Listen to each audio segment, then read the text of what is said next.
Welcome back to Her Break Room, the podcast for women who carry it all. I'm your host, Dr. Cox, and today we are closing out this season with a powerful conversation about caregiving and how to practice self-compassion while doing so. I am so honored to be joined with our guest today, Dr. Melanie Joell. She brings both personal and professional wisdom to the topic of caregiving and the unique challenges that come with it. Dr. Joell has walked the road herself while also supporting others through her professional work, making her insights especially impactful. Dr. Joell, welcome to Her Break Room. Good morning, and thank you for having me. I'm honored to be here, Dr. Cox. Thank you for inviting me to join your powerful podcast. So let's just dive right in, all right? Okay. Okay, great. Sounds good. All right. Can you share a bit about your personal journey as a caregiver and maybe what self-compassion has meant to you along the way? I am the caregiver of my senior mother. She's in a different state than I am. We live several states away, still in the same time zone, though. And so for me, I'm caregiving from a distance. I am her power of attorney. I'm also dealing with her financial, her medical, her legal, whatever kind of business dealings and what have you that we need to do. I am the person that does it for her, making her medical appointments, talking with the banks. She's in an assisted living facility, and I even have to interface with them when things are going wrong or things are going right. I give feedback, I ask questions, whatever her needs are that she's not able to articulate to them. I am the person that does that. I do have family members who are the boots on the ground who are actually in the same town as she is. And so they do more of the taking her to the appointments. But I am her sole emotional and mental support system, or I feel like I am, or let me say I'm the primary one. She does talk to some other people. Her sister, she and her two sisters are really close, but she and I talk several times a day, trying to keep her grounded, keep her feet on the ground, keep her positive. Sometimes she's very anxious, sometimes she's depressed. So it is me doing all of that with her. Self-compassion, though, to me, it looks like treating myself with kindness, understanding, and support, being loving and gentle to myself, being non-judgmental for myself, as we would be compassionate to others. I'm always reminding myself we have to be compassionate to yourself as well. Yeah. Absolutely, especially when you're juggling such a hefty role, right? We have to Yes. be compassionate to ourselves.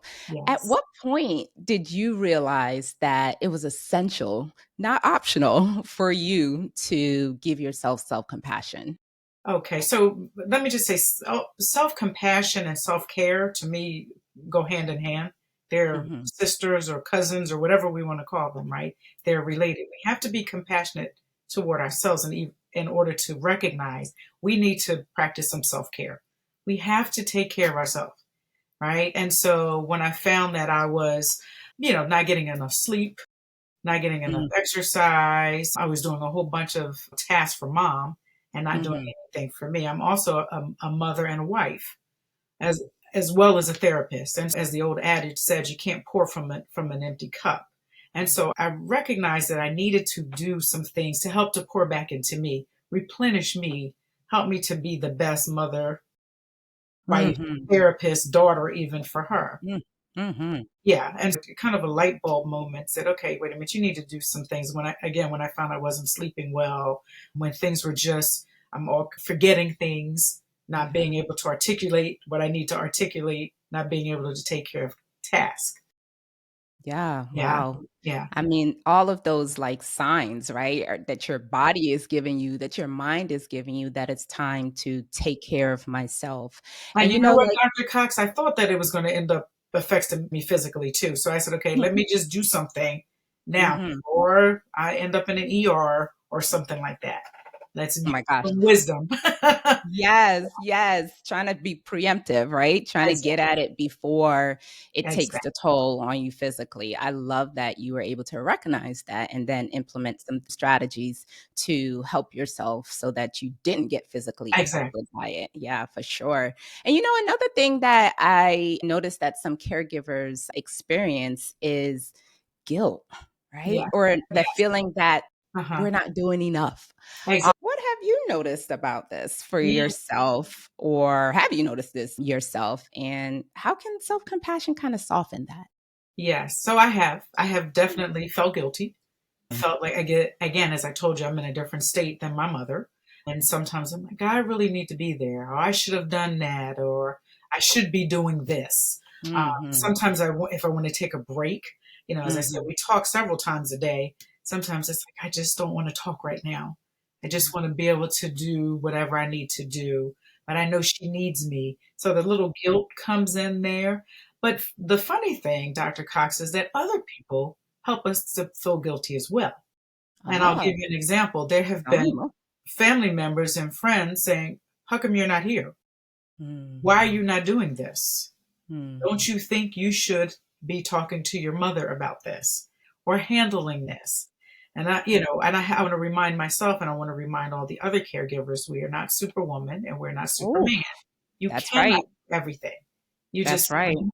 yeah, no. And so you do have to relinquish control. You Uh-huh. have to delegate sometimes to other people. Uh, Mhm. you have to, see when enough is enough. You have to know yourself, Mhm. and that's okay. And so the guilt will come. I think it's just a human nature, but when we recognize that we're human, we can't do everything. We cannot do everything. From a spiritual perspective, that has helped me also to keep my feet on the ground. I'm going to talk to God about any and everything. And so I tell the Lord I need his help with whatever the task is, and also to make it clear for me what I should be doing and what I Mhm. should not be doing. What should I press into and what should I let go? So Yeah. all of that has helped. For sure, leaning in on all of your supports, right? Yes. Yeah, Internal and external help absolutely. to get through some of those challenging times, some of those guilty feelings, some of those, questioning yourself about how you're showing up in that experience. So I'm glad that you recognize that we need all the support and try to lean on all the support to get through this. Okay. Absolutely. Well, what do you think are some of the most common misconceptions about self compassion or self care that you see in your work or that you hear from other people when it comes to caregiving? Right. Okay. So that is a selfish act. Yeah. Like you'll have your time. Right now, it's about your mother or whoever you're caring for. Mm, Right. So you need to be doing what you can do for them. You got this. mhm, That kind of mm, thing. And almost as though we need to put ourselves in a second seat while we take care of the person. Now, again, caregiving, of course, it can be mentally, emotionally, and sometimes physically draining, right? absolutely. And so, you almost have to find like what do you need to do to be able to sleep at night? So, if you know in your heart, in your mind, that you're doing the best that you can, right? Then, regardless to what the outside forces are saying or doing, you Mhm, kind of, I can rest peacefully at night saying, okay, I've done enough today. I'm doing enough today. Tomorrow, now, of course, that keeps my mind in overdrive, saying, mm, well, this is what I need to take care of tomorrow. And sometimes I do have to write a list of things for her. But it is finding a balance, it's finding a fine line, it's finding a peace in yourself. mhm. Again, that it's a self talk, a positive self talk that you can only do but so much. Yeah, Yeah, yeah, right? you can Letting only do for yourself so much. know And it's okay that you can only do so much. that part. Yeah. It is absolutely okay, Hmm. Hmm. right? Absolutely. And that could be maybe some of the personal resets that Yeah. we can do Right. when we Right. are carrying the weight of caregiving, Hmm. right? To Hmm. do some positive self-talk, to let ourselves know like, "Hey, I'm human, Exactly. right?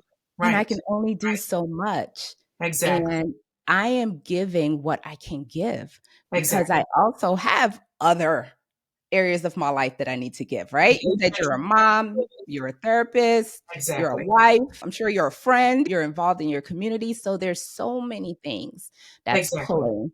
So letting yourself know, like, hey, I can only do so much. I Yes, love that. have a strong support system. Having a Yeah. strong support system is vital.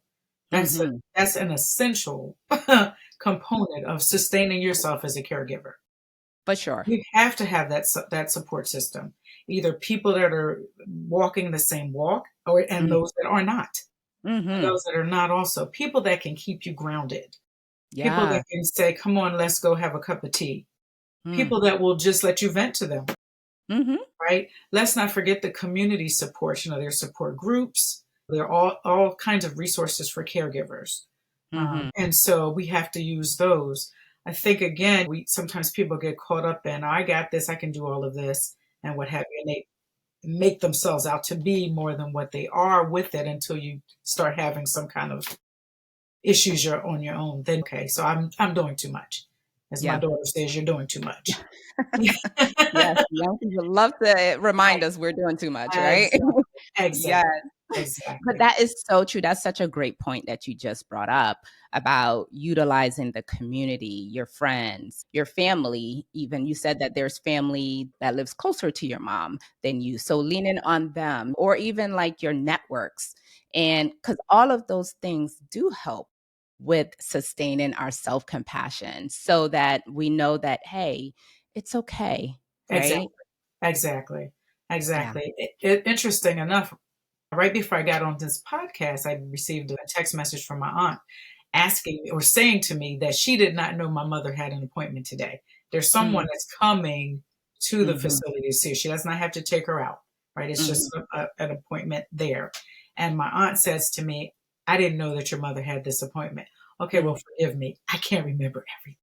My goodness. I Yes. cannot remember everything. And I talked to her yesterday, my aunt, and I Huh. never mentioned the appointment because I just forgot. I Mhm. just forgot. My Yep. mother knows she has the appointment and she'll be Mhm. ready for, the gentleman that's coming to see her. But I can't. Mhm. So again, I think there's an expectation too. As much as I've written things down, your brain can only hold but so much information anyway. That's You right. know. So That's right. We're not supercomputers, right? exactly. Exactly. We Yeah. No. have a capacity limit. Yeah, exactly. So Mhm. that's awesome. Well, even with that said, like what advice would you give to another caregiver who maybe feels isolated on their Mhm. journey of caregiving? Right. Well, again, I'll stress the importance of the support system. I will stress that that caregivers really need to be real with themselves. You know what I Mhm. mean? Look at yourself, be open and honest with yourself. Again, as I said earlier, in your heart if you're doing enough. If That's you've right. done, you know what I'm saying? And so whatever is going to give you that peace, then I Mhm. would say there may be 20 things to do. If you're only doing 15 of them, you're good. You know what I mean? Or even 10, depending on Right. what they are, right? Yeah. Because you have to know yourself. You have to know your limit. Mm. With my teen, I always say, did you do your best? If you did your Mhm. best, that's all we're concerned about. That's all Yep. that we are asking of you. So it's the Yeah. same as us caregivers. Are you doing Mhm. your best? And Mm. you know when you're doing your best and when you're not. Yes. You know when you're just but let me bring it a different way also. I want caregivers too to recognize that sometimes caregiving may not necessarily be them. Okay, Mm. indirectly, meaning I had a friend whose family member needed some care, right? It was a brother. She was thinking that she and her nieces and nephews need to do the caregiving. He needs some caregiving. I need to do it. Yes. Not necessarily, right? Yeah. You may need to get an outside resource, and Mhm. that's okay. They may Mhm. need to be put in a nursing home, and that's Mhm. okay, because Mhm. the point is you're still caring for that person. I Yes. think we get caught up in we have to be the person doing it. Yeah, And I sometimes literally yeah, we can't. We don't have the capacity in that season. I literally just had this conversation with my husband last night when we were talking about someone that he knows that is taking on a family member because they felt like they had to be the one to they do had it. to do it right. And I was sharing with him that caregiving Mm, is in multiple ways. We Yes. don't have to Yes. necessarily have the person literally in our home Yes. for that to be caregiving. Like, there's multiple different forms of caregiving, and allowing ourselves that grace, that Yes. self-kindness, that Exactly. self-compassion for ourselves Exactly. to recognize that, hey, I can help in this way, or I can help in that way. Mhm. It's not one way. And if I don't help that one way, that means I'm not helping, right? Help come in various ways. So I'm so glad that you brought that point up, Yeah. it doesn't always have to be us It necessarily doesn't doing the always have to be us. physical, Right. right? Right. Because you are still caring for that loved one. You've Exactly. gotten them the resources or the supports that they need, so you are still being their caregiver, Yep. right? Yep. You know, So people don't true. see it. Yeah, exactly. I've gotten several people, "Why don't you just move your mother into your house?" Mhm. I've had that too. My Mhm. mother has so many needs now. Okay, well, several things. One, she didn't want to come to my house. Let's Yeah. start with that. She doesn't want to leave her town. She does want to, and she felt like she was going to be a burden too, also for me. And so, of course, that wasn't going to be the case. But what I said to her was, well, if she comes, I still would need help. I still would need caregivers coming in because of the other obligations, and also her needs are greater than what I can provide. Mhm. You know, Mhm. and so that's okay. Her mother, my grandmother, was in a nursing home. My Mhm. mother's one of 7 kids. The seven Mhm. kids at one point couldn't take care of their mother. You know what I mean? It was to her needs, medical in particular, the Mhm. medical needs, and they all had their own houses and their own Mhm. families, and so they had to put their mother in a nursing home. Some Mhm. people frowned on that. Some Yeah. people to this day still look down on that kind of thing. You have to do what you have. What's going to happen to her at home? She's not going to thrive. She's not going to Right. survive. That's such a good point. That is such a good point because I think so many times there is this one narrative that it has to be this way. Hmm. And if you try to do it another way, or if you think of doing it another way, then Right. somehow that's not right. And you can't do that. And you should feel guilty for trying to do that. Right. But we have to rewrite that narrative because that narrative is not accurate. It puts so much unnecessary strain Right. on us and on them, right? Yes. We Yeah. want caregiving, a part of caregiving too, is to ensure that they're thriving Right. and looking at what is the best environment for them to thrive in, right? Correct. And sometimes that's something different, it's an alternative. So being open to all the different ways that you could provide caregiving is Yes. so important. It's Yeah. very important. It's very Yeah. important. Yeah. Well, Melanie, if you could leave our guests today with maybe like one powerful reminder or maybe like a truth about self compassion Right. while they're caregiving, what would that be? Right. So, again, as we said, not pouring from an empty cup, refill yourself, replenish yourself, make sure you're doing the best you can for you, so you Mhm, can be the best for other people. I'll leave you with this. I have mhm, a client, and this particular day I wasn't feeling well, and I was going to have to cancel the appointment with her.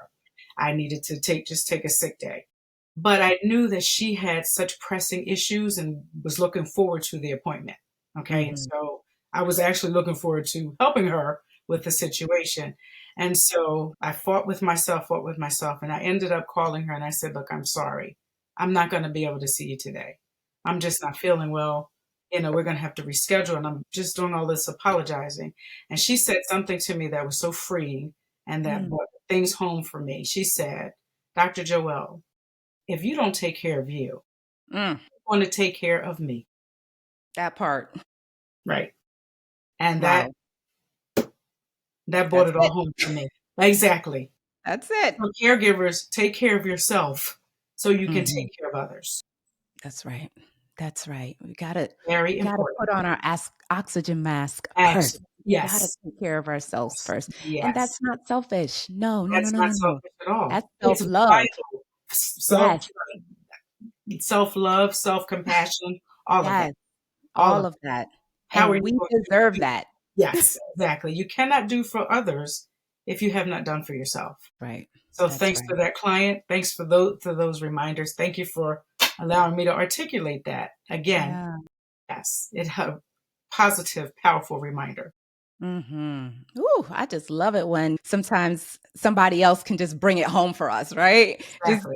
remind us of what is Exactly. important, What right? is important. Uh-huh. Love it, Right. love it. Because we're human and we do need reminders. We Yes, do we do. need reminders. We Mhm. do need reminders. And we need that friend that says, let's go to the spa. Let's go Yeah, have a cup of tea. You need yes. to take Come a on, break. friends. Yes. Yes, yes. Well, Dr. Joelle, I am so grateful that you were able to join us today. You shared Yeah, such great knowledge, right. insights, and strategies on how to practice self compassion and just how to show up as a caretaker. And I'm just so appreciative of that because I'm sure that somebody listening today who Yes. is in a caretaker role that they can draw from those wisdoms that you shared with us. So I'm just so thankful for you. Well, thank you And as well. You're welcome. And thank you so much for having me.